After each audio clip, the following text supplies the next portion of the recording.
शाम के 7 बजने को है। देश के सबसे विश्वसनीय, सबसे लोकप्रिय और नंबर 1 शो शंखनाद में आपका स्वागत है। मैं हूं आपके साथ चित्रा त्रिपाठी। उत्तर प्रदेश के 24 जिले इस वक्त बाढ़ की चपेट में हैं। गंगा, यमुना समेत कई नदियां उफान पर हैं, जिसकी मार शहर शहर पर पड़ रही है। सबसे पहले बात हम करेंगे संगम नगरी प्रयागराज की, जहां पर गंगा और यमुना दोनों ही नदियों के पानी ने कहर बरपा रखा है। कई इलाके पूरी तरह से पानी में डूबे हुए हैं। हजारों लोग बाढ़ की चपेट में हैं। हालात इतने खराब हैं कि खाना पानी तक मुश्किल से मिल रहा है। यह स्पष्ट है कि गंगा यमुना के उफान ने इन दिनों पूरे के पूरे प्रयागराज में जमकर मचा रखा है कोहराम। यह रिपोर्ट देखिए।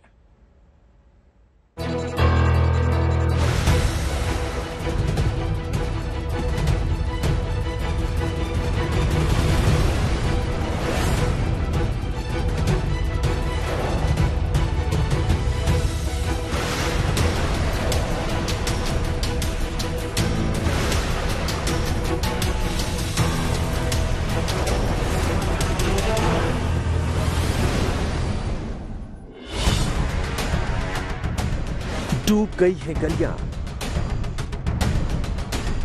डूब गए हैं रास्ते। पहली मंजिल तक मकान डूबे।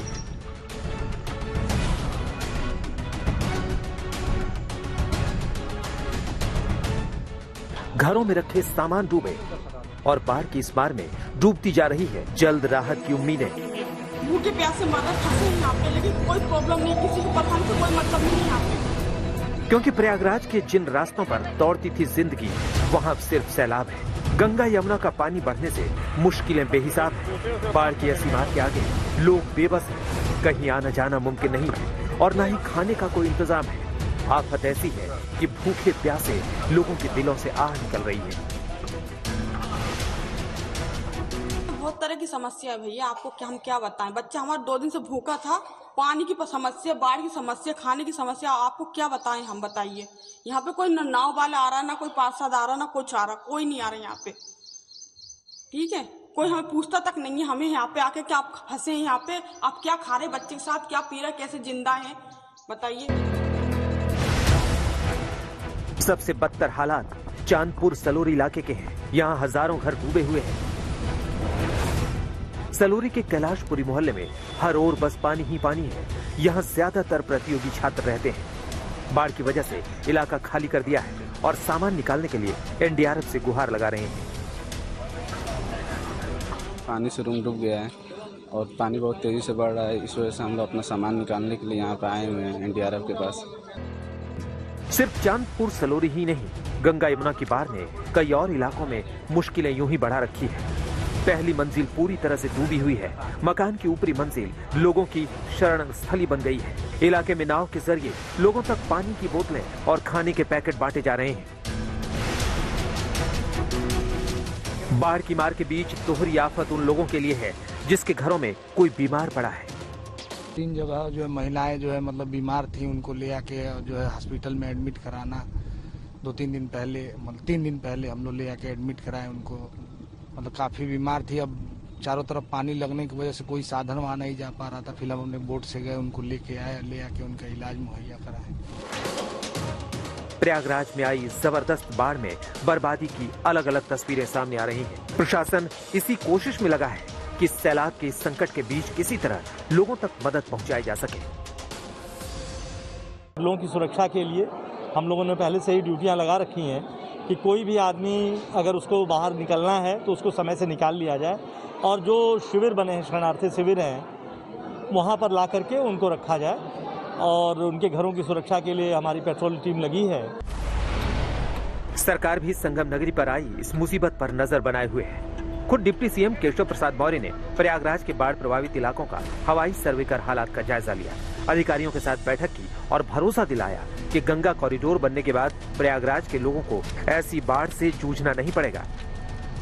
सच है कि प्रयागराज में बाढ़ का यह संकट लगभग हर वर्ष आता है और काफ़ी नुकसान उठाना पड़ता है। इसलिए हम लोगों ने यह भी कहा है कि एक व्यापक और दीर्घकालिक कार्य योजना तैयार करिए, जिसके आधार पर प्रयागराज को सदा सर्वदा के लिए बाढ़ से मुक्त किया जा सके। बाकी गंगा मैया की कृपा बनी रहे, ये हम लोग अपेक्षा करते हैं। लेकिन ये बात तो भविष्य की है। मुसीबत आज प्रयागराज को बाढ़ के रूप में घेरे हुए है। डरे सहमे लोग गंगा यमुना में पानी घटने के लिए ईश्वर से प्रार्थना कर रहे हैं। शायद वहां ही कुछ सुनवाई हो।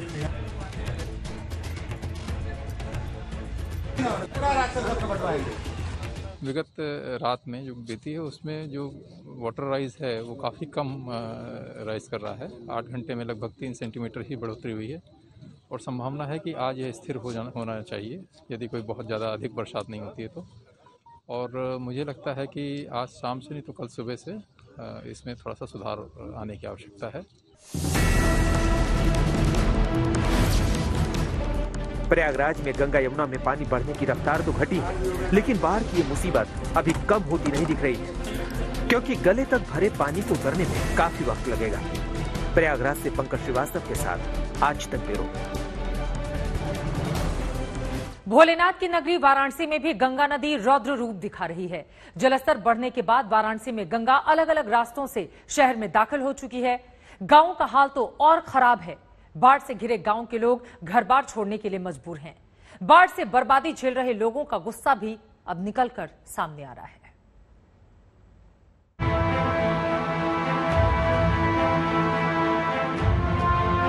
क्या बोले, मोदी जी जब कहेंगे या देंगे तब ना हम लोग बोलेंगे। हम लोग को पूरी जगह बाढ़ से बढ़ रहा है, पूरी खेती नष्ट हो गई। अब कोनो सहारा अब नहीं हम लोग के लिए। 95% खत्म हो गया है। मोक्षदायिनी गंगा की लहरें प्रलयंकारी हो गई हैं। गंगा नदी के किनारे लबालब हैं। गंगा के किनारे बसे शहरों में सैलाब है। और ऐसा ही तांडव भोलेनाथ की नगरी वाराणसी में भी नजर आ रहा है। यहां पहले गंगा नदी के किनारे बने घाट डूबे, घाट पर बने मंदिर डूबे। फिर बढ़ती लहरों ने शहर के कई इलाकों को अपनी चपेट में ले लिया। गंगा नदी के रौद्र रूप ने लोगों को डरा दिया है। सभी के मन में सवाल यही है कि मुसीबत का ये उफान घटेगा कब। मकान डूबे हुए हैं सर, लगभग सभी के बेसमेंट में। यहाँ आश्रम में भी बेसमेंट में नीचे घुस गया है, जलजला हो गया सर। और एक बड़ा सा सुरंग फूट गया है नीचे जमीन में। कुआं हम लोगों का था वो भी डूब गया है सर। घर मकान डूब गया है, बहुत दिक्कत हो रहा है, बहुत तबाही मचा दिया है। लोग छत पे हैं तो छतई पे हैं, नीचे नहीं आ पा रहे हैं। पैखाना में खाना बनाने का हर जगह पानी लीक कर गया, सीवर ऊपर आ गया हर जगह। वाराणसी शहर के हालात दिनों दिन बिगड़ रहे हैं। गांव में तो हाल और भी बुरा है। बाढ़ से बचाव के लिए टीकरी गांव के पास प्रशासन ने अस्थायी बांध बनाया था, मगर उसके बह जाने के बाद रमन बनपुरवा गांव में पानी तेजी से बढ़ने लगा। गांव वाले पलायन करने पर मजबूर हो गए। यहां न तो एनडीआरएफ की टीम पहुंची, न सरकारी मदद। गंगा का जो जलस्तर है वो 72.31 मीटर को पार कर गया है, यानी कि खतरे के निशान से कहीं ऊपर गंगा बह रही है। और नजारा हम आपको दिखा रहे हैं इस गांव का, जहां लोग मजबूर हैं पलायन करने के लिए, क्योंकि जो बाढ़ का पानी है वो इस कदर गांव में भर चुका है कि अब यहाँ लोगों का रहना बिल्कुल भी मुमकिन नहीं है। हम मौजूद हैं इस वक्त रमना बनपुरवा गांव में, जहां टिकरी में 2013 में बना एक अस्थायी बांध टूट जाने के बाद यहाँ ये हालात पैदा हो गए हैं कि लोगों के आगे अब घर छोड़ के जाने का कोई और विकल्प नहीं है। बाढ़ की मार झेल रहे लोग सरकार से नाराज हैं और इस मुसीबत के बीच उनका गुस्सा फूट रहा है। नाराज है सरकार से ऊपर बैठल बान अधिकारी कुर्सी पर। हमनों के देखा के चाहिए ना कि जनता के लगानी खेत लिया था। गांव में लोगों के घर डूब गए हैं। डर इस बात का है कि अगर पानी और बढ़ा तो गांव से निकलना तक संभव नहीं होगा। पूरा घर डूब गया है। पूरा डूब गया है। अब सामने आप देख रहे हैं ना, अब ओकरे आगे का बतावल जाए। पानी कौनो मतलब नहीं, सब रुकी न रुकी। 2013 में बांध बनाने का भरोसा था, जो आज तक पूरा नहीं हुआ। ऐसे में लोगों ने बांध नहीं तो वोट नहीं का नारा बुलंद किया। बांध नहीं तो वोट नहीं, बांध नहीं तो वोट नहीं, बांध नहीं तो वोट नहीं। यहाँ पर जब 2013 में बाढ़ आया था तो बहुत ज्यादा पानी, लगभग इससे भी ज्यादा पानी उस टाइम आया था। तो बांध बनाने के लिए सरकार को प्रस्ताव अर्जी दिया गया था, लेकिन अभी तक उस पर कोई कार्य नहीं हुआ है। जब भी चुनाव आता है तो सभी लोग आते हैं, उसका सर्वे करते हैं कहाँ से कहाँ तक है, उसको बस लेकर जाते हैं, मगर अभी तक उस पर कोई कार्रवाई नहीं हुआ है। वाराणसी का ये हाल करीब एक हफ्ते से है। लोगों की मदद के लिए पीएम मोदी ने प्रशासन से बात की तो मुख्यमंत्री योगी आदित्यनाथ ने भी राहत का काम तेज करने के लिए मोर्चा संभाला। एनडीआरएफ की बोट से उन्होंने वाराणसी में बाढ़ से मची तबाही देखी। कोशिश इस बात की है कि बाढ़ की इस मार के बीच लोगों तक मदद पहुंचाई जाए ताकि उनकी मुश्किलें कुछ कम हो सकें। अभिषेक मिश्रा, वाराणसी, आज तक। प्रयागराज और वाराणसी के अलावा यूपी के कई और जिलों का हाल बेहाल है। नदियां उफान पर हैं, जिसने लोगों की मुश्किलें, मुसीबत बढ़ा रखी है। सरकार लगातार हालात पर नजर बनाए हुए है, जहां लोगों को सुरक्षित स्थानों तक पहुंचाने का काम भी तेजी से किया जा रहा है।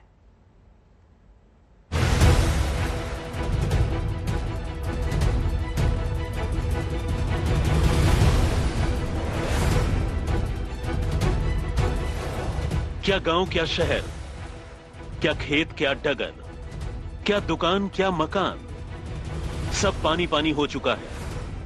यूपी में नदियों ने रौद्र रूप अपनाया तो आधे सूबे को टापू में तब्दील कर दिया। ये यूपी का वो बुंदेलखंड है जो कभी पानी पानी के लिए मोहताज हो जाता था। जिस पानी की तलाश में लोग कोसों दूर जाते थे, आज वो पानी घर में घुस चुका है। जिन खेतों से खड़े होकर किसान पानी की आस में आसमान देखते देखते बूढ़े हो गए, आज वो डूब चुके हैं। ये खेत हैं उन लोगों के जो अन्न उपजाते हैं, लेकिन केन के बढ़े पानी ने उन खेतों को डुबो कर रख दिया है। दूर दूर तक आप देख सकते हैं कि किस तरीके से खेत पूरा डूबे हुए हैं। जो गांव है वहां पर तक पानी पहुंच चुका था और अब इन खेतों में जो पानी पहुंचा हुआ है वो अभी धीरे धीरे उतर रहा है, लेकिन अभी भी लग रहा है कि कम से कम 10 से 15 दिन अगर बारिश नहीं होती है तब जाकर ये खेत पानी से जो लबालब भरे हुए हैं, यहाँ पर पानी का जल स्तर कुछ कम होगा।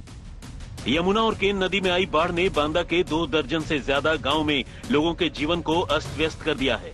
आफत ऐसे बढ़ रही है कि लोगों के घर ढेर हो गए, जिंदगी अब सड़क पर आ गई है। मेरे पीछे ये वो इलाका है जहाँ पर बाढ़ केन का पानी बढ़कर आया तो खेतों में और घरों में चला गया।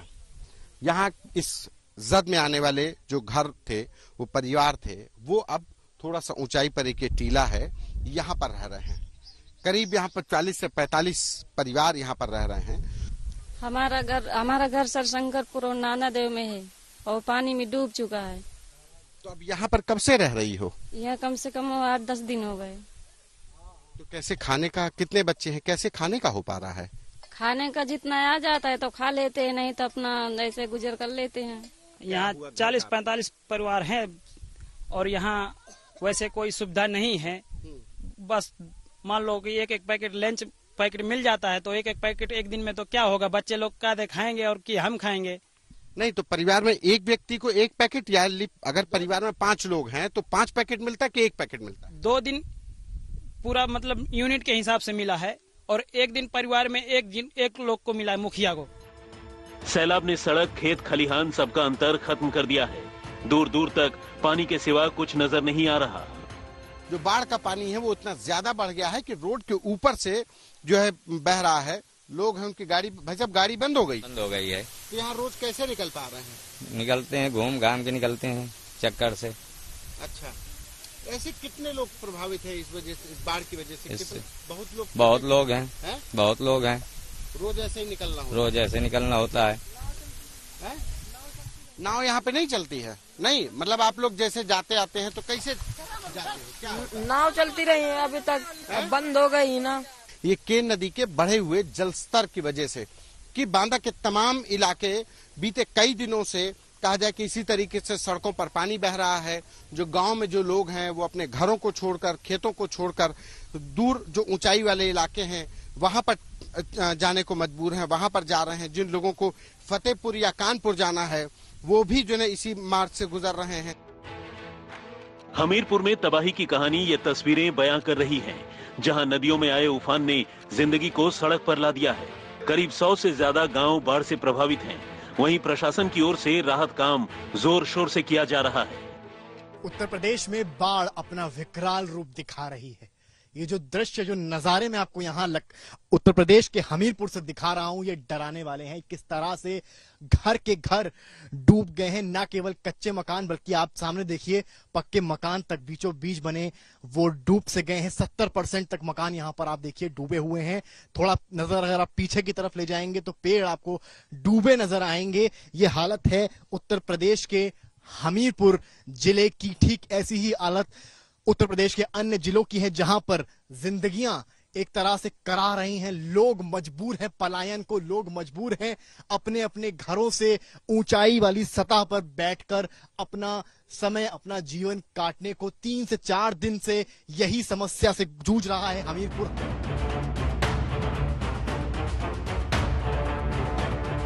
यूपी में बाढ़ के कहर के बीच CM Yogi Adityanath full action में नजर आ रहे हैं।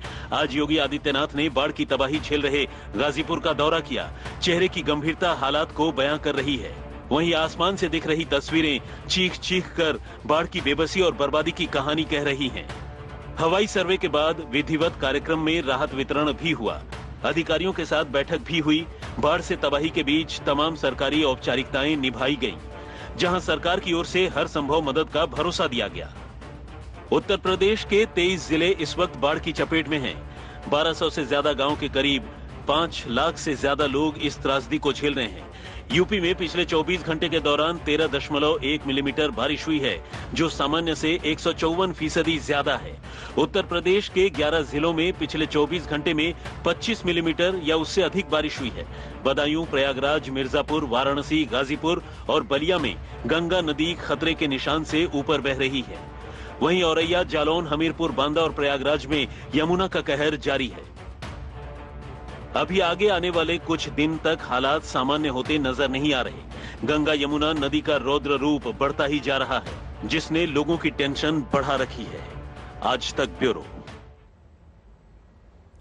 यूपी के अलावा गंगा ने बिहार को भी बेहाल कर रखा है। गांव टापू में तब्दील हो गए हैं, शहर तालाब जैसे दिखाई दे रहे हैं। सबसे बड़ी बात, मुसीबत अभी कम होती हुई नजर नहीं आ रही। नदियों का पानी लगातार बढ़ता जा रहा है। बिहार के जिलों का हाल बताती हुई हमारी ये रिपोर्ट देखिए।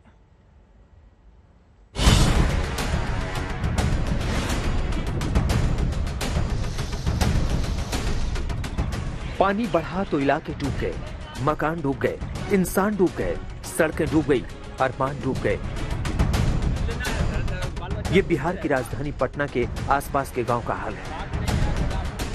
क्या खाना, क्या सोना, आफत ऐसी आई कि यहाँ हर चीज का रोना है। सड़कों पर कमर तक पानी है। प्रशासन मदद के दावे करता है, लेकिन जनता कुछ और ही कहानी बयां करती है। चूल्हा चक्की सब जो है, जो सब डूब गया और जानवर है जो सब दह रहा पानी में। खाना घर से कल से शाम से बना नहीं है। सारा जगह व्यवस्था कर दिए हैं, जहाँ जरूरत है नाव दे दिया गया है और सब जगह सर्वे कराया जा रहा है, जहाँ जो आवश्यकता होगी। दानापुर का हाल भी देख लीजिए। पूरा घर एक नाव में आ चुका है। लोग पलायन को मजबूर हैं। क्या इंसान, क्या जानवर, सब एक ही सफर पर निकले। अभी हम लोग कासिम चक से आए हैं, ब्रह्म बाबा तरफ से, कासिम चक पंचायत से। ये पानी बहुत हो गया है, पानी पानी हो गया है, पूरे घर में घुस गया। मुंगेर में गंगा का पानी बढ़ा तो लोगों की मुश्किलें बढ़नी शुरू हो गई। एनडीआरएफ की टीम को एक्शन में आना पड़ा। टापू बन चुके इलाकों से लोगों का रेस्क्यू किया जा रहा है। करीब 200 परिवारों का रेस्क्यू कर उन्हें सुरक्षित स्थानों पर पहुंचाया जा रहा है। बिहार के लखीसराय का हाल देखिए। गंगा ने घरों का रुख किया तो जिंदगी छत पर पहुंच गई। क्या इंसान, क्या जानवर, सब डूबे डूबे नजर आ रहे हैं। मोहल्ले तालाब हो चुके हैं, सड़कें सैलाब हो चुकी हैं, मकान, स्कूल, सरकारी दफ्तर, सब पानी पानी है। का पानी बहुत तेजी से बढ़ रहा है। 2019 में जितना पानी आया था उससे पानी अधिक हो चुका है। सड़क पर सर बढ़ रहा है पानी, सड़क पर बढ़ रहा है पानी। जिला मुख्यालय जाने में, जिला मुख्यालय से तो अभी तो चल रहा है, मगर कुछ समय में भंग हो जाए। ये छपरा का परीक्षा केंद्र है, जहां चुनौती सिर्फ परीक्षा की नहीं है, बल्कि उससे बड़ी चुनौती परीक्षा केंद्र के बाहर पानी बनकर तैर रही है। मजबूरी ऐसी कि एक दरिया है और डूबकर परीक्षा देने जाना है। लेकिन आपदा में भी अवसर देखने वाले भी तैयार हैं। बीएड की परीक्षा देने पहुंचे छात्रों के लिए ट्रैक्टर और ठेले तैयार किए गए, जहां 20-20 रुपए में दरिया पार कराया गया। इनकी कमाई हो गई और छात्रों की राह आसान हो गई। कोरोना के बाद तेजी से डिजिटल होती दुनिया में नौकरी की भी जरूरतों में बदलाव हुआ है। ऐसे में नौकरी तलाशने वालों और छात्रों के लिए ये समझना जरूरी हो गया है कि उन्हें नौकरी हासिल करने के लिए किस तरह की योग्यता की जरूरत है। फिलहाल देश में कितनी सैलरी में कहां नौकरी मिल सकती है, इस रिपोर्ट में देखिए।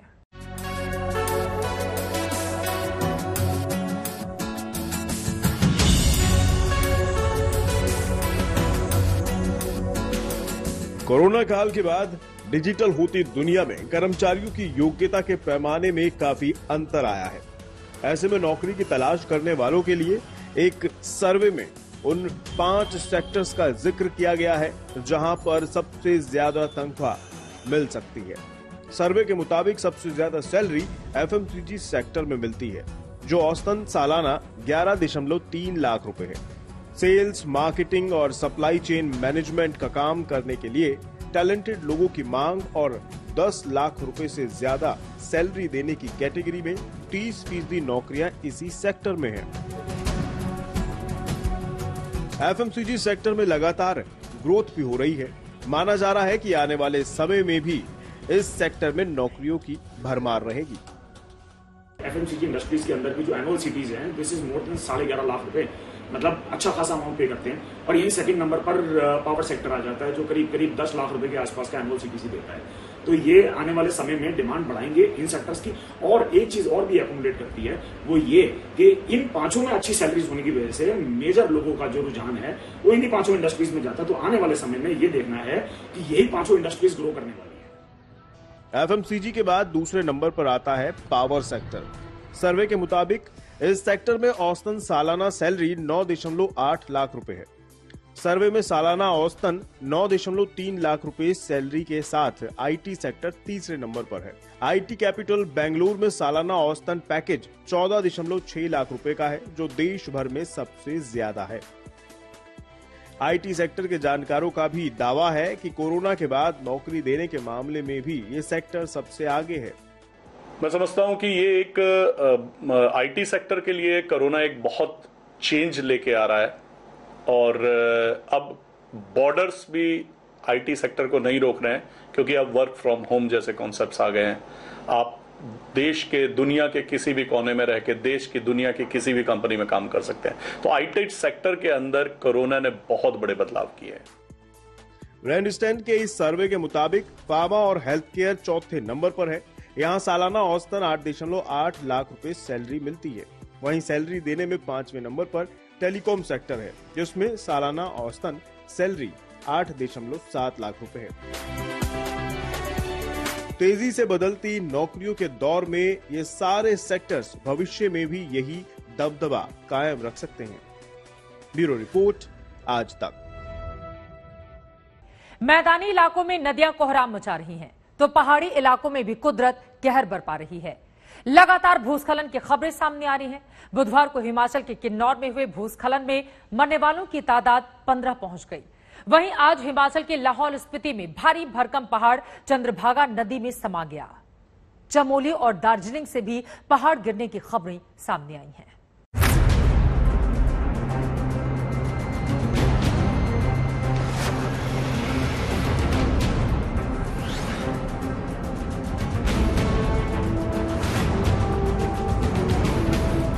दरकते पहाड़,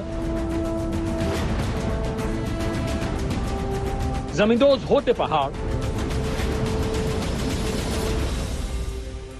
काल बनते पहाड़, मुसीबत बनते पहाड़।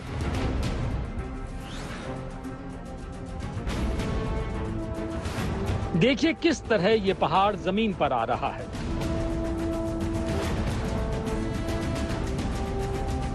पहाड़ अचानक से भरभरा कर गिर रहा है और पहाड़ का पूरा मलबा इस नदी में समा रहा है। पहाड़ के इस तरह जमींदोज होने की ये तस्वीरें हिमाचल प्रदेश के लाहौल स्पीति की हैं, जहां नालदा गांव के पास एक पहाड़ दरकने लगा और देखते ही देखते पहाड़ का मलबा नीचे बहती चंद्रभागा नदी में समा गया। हर तरफ धूल का गुबार उठने लगा। पहाड़ गिरने से चंद्रभागा नदी का पानी रुक गया। बड़ी मुश्किल से सिर्फ 10 से 15% पानी ही निकल पा रहा है। प्रशासन ने आसपास के गांवों को खाली करा लिया है। हेलीकॉप्टर के जरिए इलाके का हवाई सर्वेक्षण किया जा रहा है।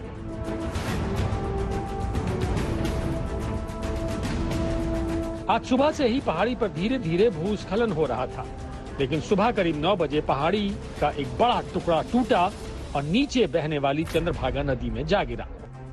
चंद्रभागा का बहाव रुक गया, जिसके चलते आसपास के इलाकों में पानी भरना शुरू हो गया। आसपास के खेत और खलिहानों में पानी भरने लगा। प्रशासन ने एहतियातन नदी किनारे बसे लोगों को यहां से दूर जाने की हिदायत दी है।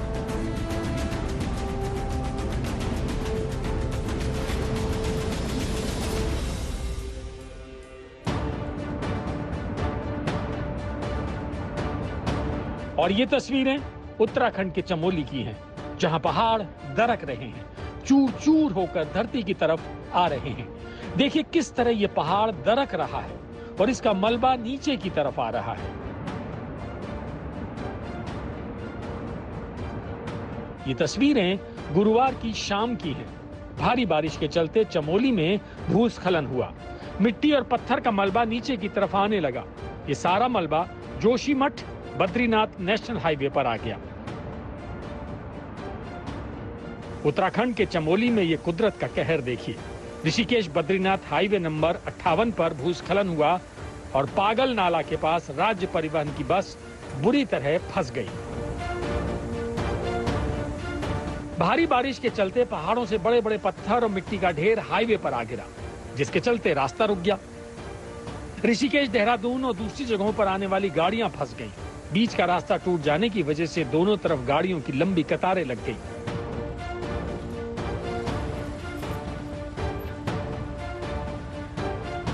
पश्चिम बंगाल के दार्जिलिंग के सिवोक में नेशनल हाईवे 31 पर अचानक एक पहाड़ टूट पड़ा। पहाड़ से गिरे मलबे की चपेट में कई वाहन आ गए।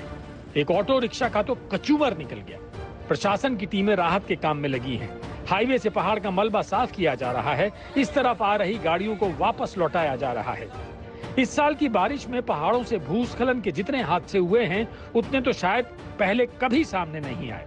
खासतौर पर हिमाचल प्रदेश में जगह जगह भूस्खलन की घटनाएं सामने आई हैं। भूस्खलन की घटनाओं में तमाम लोगों की जानें गईं, तो कई जगह सड़कें टूट गईं, पुल तक ध्वस्त हो गए। उधर किन्नौर में बुधवार को हुए हादसे के बाद सर्च ऑपरेशन अब भी जारी है। सुबह 2 और शव बरामद किए गए। इस हादसे में जान गंवाने वालों की तादाद अब 15 हो गई है। सुबह से हमें 2 बॉडीज रिकवर करने में सफलता मिली और 2 बॉडीज रिकवर किए। इस तरह से कुल मिलाकर जो डे फॉर यस्टरडे परसों हमने 10 और कल 3 और आज 2 और बॉडीज रिकवर करके टोटल 15 बॉडीज रिकवर कर ली है। हमारा सर्च ऑपरेशन कंटिन्यू है। बोल्डर्स कंटिन्यूसली गिर रहे हैं।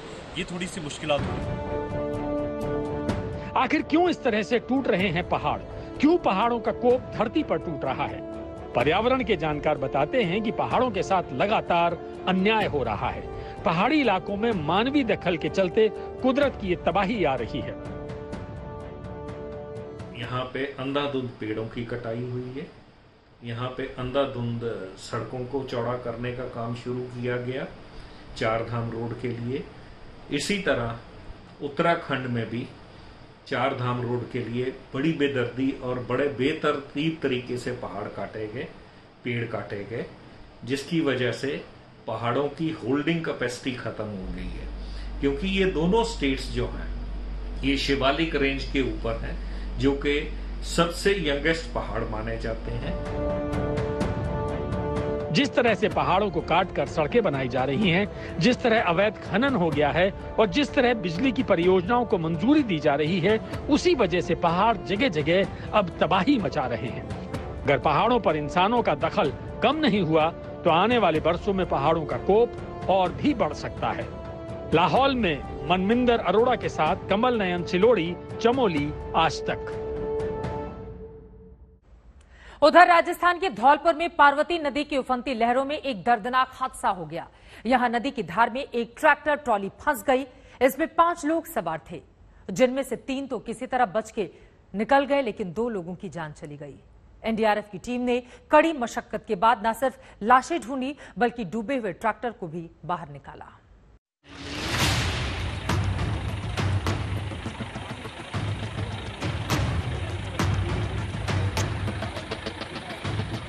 नदी की तेज धार के किनारे पर खड़ी क्रेन और मझधार में फंसी ट्रैक्टर ट्रॉली में जैसे जंग चल रही है। ये तस्वीरें राजस्थान के धौलपुर जिले के कौलारी इलाके की हैं, जहां पार्वती नदी के उफान में एक ट्रैक्टर ट्रॉली फंस गई थी। लहरों की आगोश में आकर ये ट्रैक्टर ट्रॉली पलट गई। अब इसे निकालने की कोशिशें हो रही हैं।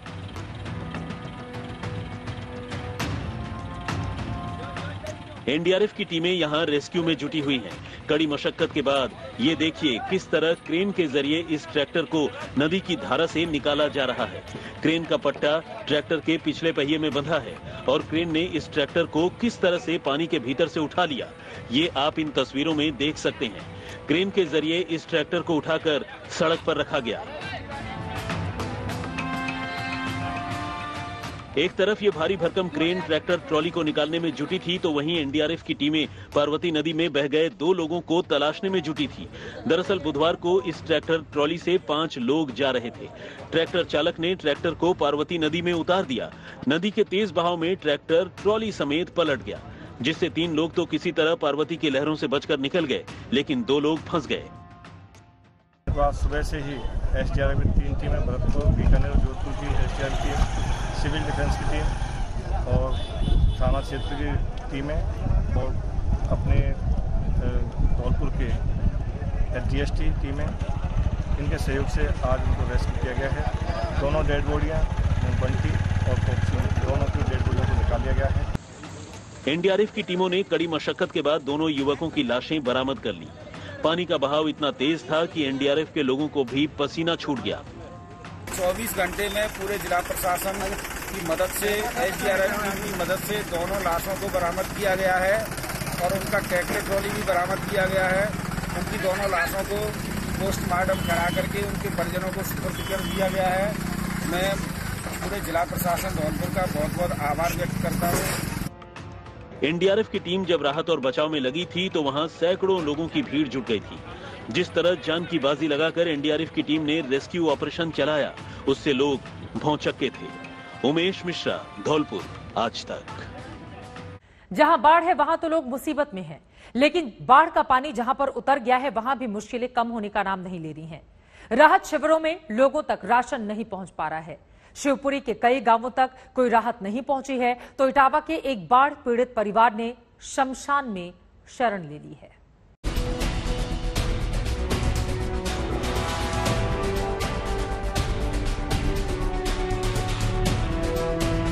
ये पश्चिम बंगाल के पश्चिमी मिदनापुर जिले का हाल है। यहाँ की शिलावती नदी की बाढ़ में 30 गांव बर्बादी की कगार पर पहुंच चुके हैं। देखिए बाढ़ का पानी किस तरह यहाँ के लोगों की जिंदगी को जहन्नुम बना रहा है। यहाँ घर पानी में डूबे हुए हैं। आप देख सकते हैं कि किस तरह बाढ़ के पानी में एक एलपीजी गैस गोदाम डूबा हुआ है। गैस सिलेंडर पानी में तैरते हुए दिखाई दे रहे हैं। गांव हो या घर या फिर किसानों की फसलें, सब लबालब हैं। गांव में घुटने से लेकर गले तक पानी भरा हुआ है। कहीं आने जाने के लिए बस नाव का ही सहारा है। बाढ़ से बचने के लिए लोगों ने ऊपरी इलाकों में शरण ले रखी है, लेकिन उन तक कोई भी राहत का सामान पहुंच नहीं रहा है। সবাই জলে ডুবে পড়ে আছে, একটা নৌকার ব্যবস্থা নেই, একটা ধান চাল সব ডুবে গেছে। মানুষ কি খাচ্ছে কেউ দেখতে আসেনি। পরিবারে কি নিয়েছে, ঘরে যা আছে চাল ডাল সেগুলো আছে। অর্ধেক দিন এক বেলা খেলে 4 বেলা খাইনি।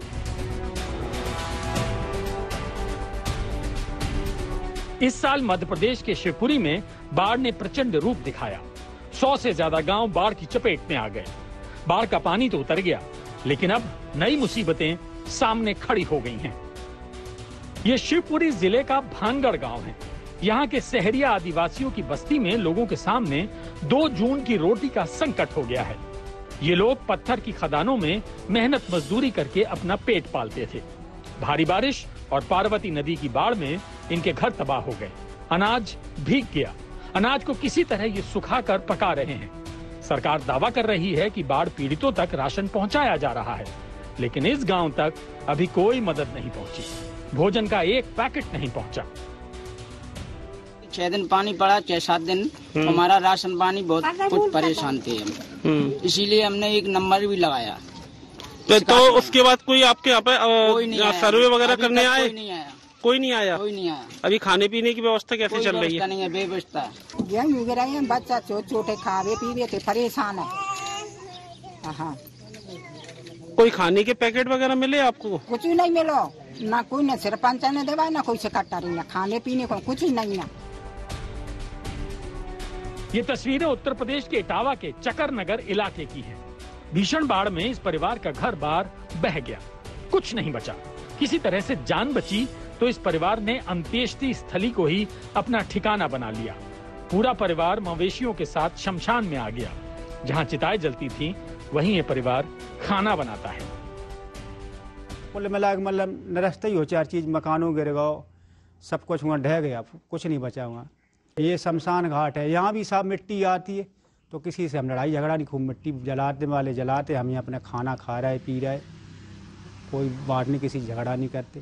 मिट्टी यहाँ बराबर जलती है तो क्या करे, बिन से भी तो एला हुएगा बनने के बिना, मैंने थोड़ा बोला, हम तो समय काट रहे।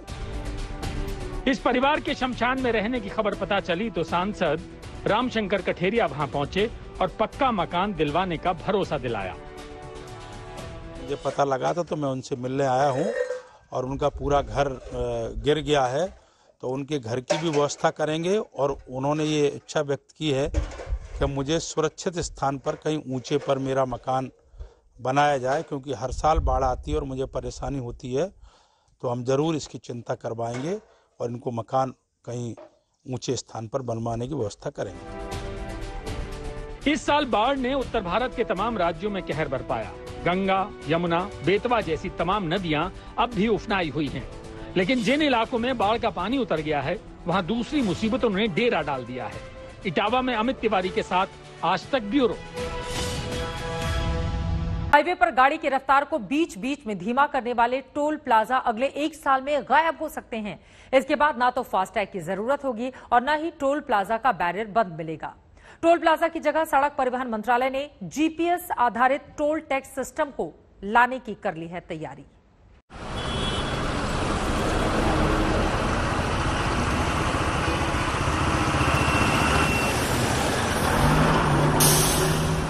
फास्टैग के बावजूद हाईवे पर गाड़ी की स्पीड को धीमा करने में टोल प्लाजा कोई कसर नहीं छोड़ते। कभी किसी गाड़ी का फास्टैग ब्लॉक होता है तो कभी टोल प्लाजा का सिस्टम गड़बड़ होता है। सब कुछ सही भी हो तो भी कारों की लाइन और कुछ सेकंड का फासला टोल प्लाजा पर अपनाई जा रही तकनीक पर सवाल खड़े करता है। लेकिन अगले 1 साल में हाईवे के सभी टोल प्लाजा गायब होने वाले हैं। दरअसल सरकार टोल वसूली के लिए टोल प्लाजा की जगह जीपीएस ट्रैकिंग वाला सिस्टम लागू करेगी। इसके लिए अगले 3 महीने में नई पॉलिसी लाई जाएगी।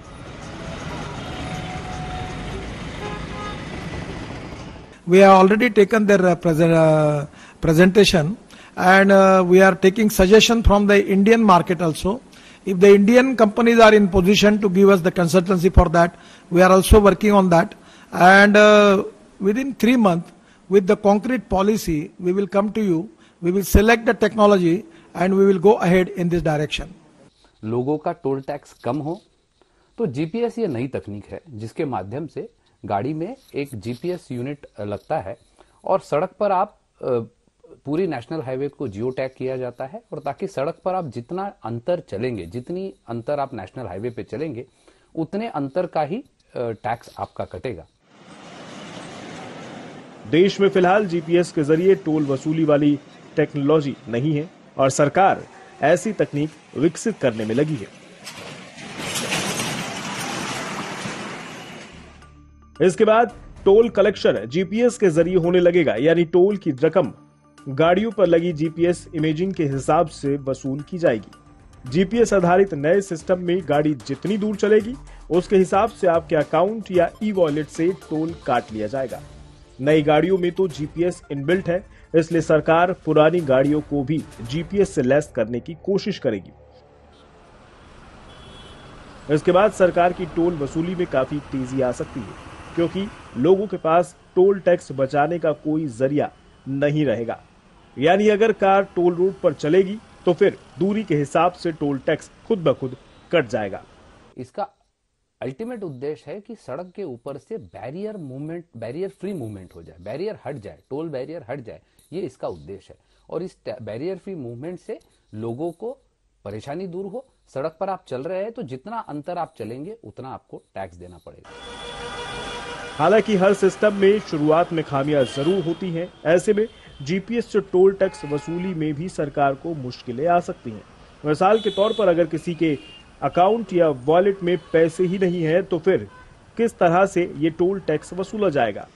जाहिर है इनमें से कई सवालों के जवाब दुरुस्त करने में सरकार की मशीनरी लगी होगी और बाकी कमियों को इस सिस्टम के लागू होने के बाद दूर किया जा सकता है।